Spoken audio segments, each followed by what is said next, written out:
ಜಿಜ್ಞಾಸೆ ಅನ್ನೋದಕ್ಕಿಂತ ನೋಡಿ, ನಾನಾಗಲೇ ಹೇಳಿದೆ, ನಾವು ಕಮರ್ಷಿಯಲ್ ಆಗಿ ಮಾಡಿಲ್ಲ. ಸೊ ಹಣ ನಾವು ಎಕ್ಸ್ಪೆಕ್ಟ್ ಮಾಡಿಲ್ಲ, ಅದರಿಂದ ಗೊತ್ತು ಇತ್ತು ಕೂಡ ಹಾಕಿದ್ದು ಕಂಪ್ಲೀಟಾಗಿ ಬರುತ್ತೋ, ಅಥವಾ ನಾವು ಪ್ರೊಡ್ಯೂಸರ್ಗೆ ಹೇಳಿದ್ದೆ ಹಾಗೆ, ನೀವು ಹಾಕ್ತಿದ್ರಿ ₹1 ವಾಪಸ್ ಬರಲ್ಲ ಅಂಥವ್ರು ಮಾತ್ರ ಹಾಕಿ ಅಂತ ಹೇಳಿದ್ವಿ. ಅದಕ್ಕೆ ರೆಡಿ ಇದು ಹಾಕಿದ್ರು. ಆದರೆ ರೆಕಗ್ನಿಷನ್ ಅನ್ನೋದಿದೆಯಲ್ವಾ, ಅದು ನಾನು ಅರ್ಹತೆ ಇಲ್ದಿದ್ರೆ ಬೇಡ.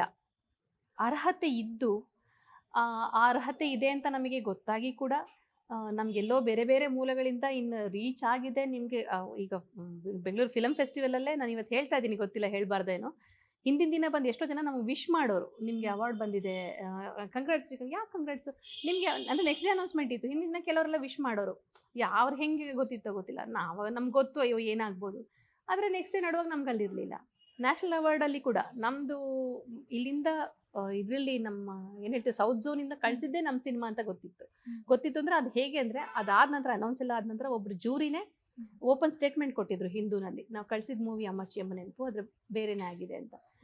ಇಂಥದ್ದು ಗೊತ್ತಾದಾಗ, ಈಗ ಬಹುಶಃ ಇಂಥದ್ದೆಲ್ಲ ಗೊತ್ತಾಗದೆ ಹೋಗಿದ್ರೆ ಇರ್ಬೋದೇನಪ್ಪ, ಯಾರೋ ಜೂರಿಗೆ ಅದು ಇನ್ನೊಂದು ಸಿನಿಮಾ ಇಷ್ಟ ಆಗಿದೆ ಕೊಟ್ಟಿದ್ದಾರೆ ಅಂತ ಬಿಟ್ಬಿಡ್ತಿದ್ವಿ. ಬಟ್ ಗೊತ್ತಾದಾಗ ಆಗೋ ನೋವಿದೆಯಲ್ಲ, ಅಲ್ಲಿವರೆಗೂ ಬಂದು ಹೀಗಾಗಿದೆ ಅಂತಂದಾಗ ಖಂಡಿತ ಹರ್ಟ್ ಆಗುತ್ತೆ. ಎಷ್ಟೋ ಸಂದರ್ಭದಲ್ಲಿ ಸಿನಿಮಾ ಬೇಡ, ಎಂಥದ್ದು ಬೇಡಪ್ಪ, ನಾವು ನಾಟಕ ಮಾಡ್ಕೊಂಡು ಖುಷಿಯಾಗಿರೋಣ ನೋವಾಗುತ್ತೆ. ಬಟ್ ಹಂಗಾದಾಗ ಇನ್ನೆಲ್ಲೋ ಒಂದು ಕಡೆ ನೋಡಿ, ಈಗ ಮೊನ್ನೆ ಅಜಂತಾ ಎಲ್ಲೋರದಲ್ಲಿ ನಮ್ಗೆ ಗೊತ್ತೇ ಇಲ್ಲ, ನನಗೆ ಫೋನ್ ಬಂದಿದ್ದು ಆ ಫೆಸ್ಟಿವಲ್ ಡೈರೆಕ್ಟ್ರೇ ಕಾಲ್ ಮಾಡಿಬಿಟ್ಟಿದ್ರು, ನಿಮ್ಮದೊಂದು ಮೂವಿ ಹೀಗೆ ನಮಗೆ ರೆಕಮೆಂಡ್ ಮಾಡಿದ್ದಾರೆ, ನಂಗೆ ಸಿಕ್ಕಾಪಟ್ಟೆ ಇಷ್ಟ ಆಗಿದೆ. ತುಂಬ ದೊಡ್ಡ ನಿರ್ದೇಶಕರವರು ಭಾರತದ, ಅವರು ಫೋನ್ ಮಾಡಿ, ನಿಮ್ಮದು ತುಂಬ ಒಳ್ಳೆಯ ಸಿನಿಮಾ ಇದು, ನೀವು ಯಾಕೆ ಇನ್ನೂ ಸೆನ್ಸರ್ ಆಗಿಲ್ಲ, ಏನಾಯಿತು ಸೆನ್ಸರ್ ಆಗಿತ್ತು, ನಮ್ಗೆ ಸರ್ಟಿಫಿಕೇಟ್ ಸಿಕ್ಕಿರಲಿಲ್ಲ, ಏನಾದ್ರು ಪ್ರಾಬ್ಲಮ್ ಇದೆಯಾ, ಯಾಕಂದರೆ ಅವ್ರಿಗೆ ಸೆನ್ಸರ್ ಆಗದೆ ಅಲ್ಲಿ ಪ್ರೆಸೆಂಟ್ ಮಾಡೋಂಗಿರಲಿಲ್ಲ. ಇಲ್ಲ ಸರ್ ಪ್ರಾಬ್ಲಮ್ ಏನಿಲ್ಲ, ಎಲ್ಲ ರೆಡಿ ಇದೆ, ಸರ್ಟಿಫಿಕೇಟ್ ಒಂದು ಇವತ್ತು ಸಂಜೆ ಒಳಗೆ ಹೇಗಾದ್ರು ಮಾಡಿಕೊಡಿ, ನಮ್ಮ ನೆನ್ನೆನೇ ಅನೌನ್ಸ್ ಆಗಬೇಕಿತ್ತು, ನಿಮ್ಮ ಸಿನಿಮಾಗೋಸ್ಕರ ವೆಯ್ಟ್ ಮಾಡ್ತಾ ಇದ್ದೀವಿ ಅಂತ ಹೇಳಿದ್ರು. ಅದಕ್ಕಿಂತ ದೊಡ್ಡ ಆನರ್ ಏನು. ಮತ್ತು ಅಲ್ಲಿ ಹೋದ್ಮೇಲೆ ನಂಗೆ, ನೀವು ನಂಬಲ್ಲಿ ಎಷ್ಟು ದೊಡ್ಡ ವ್ಯಕ್ತಿ ಹಿಂಗೆ ಮುಂದೆ ಕೂತ್ಕೊಂಡು ನನಗೆ ಹ್ಯಾಟ್ಸ್ ಆಫ್ ಅಂದರು ಆ ಸಿನಿಮಾ ಬಗ್ಗೆ.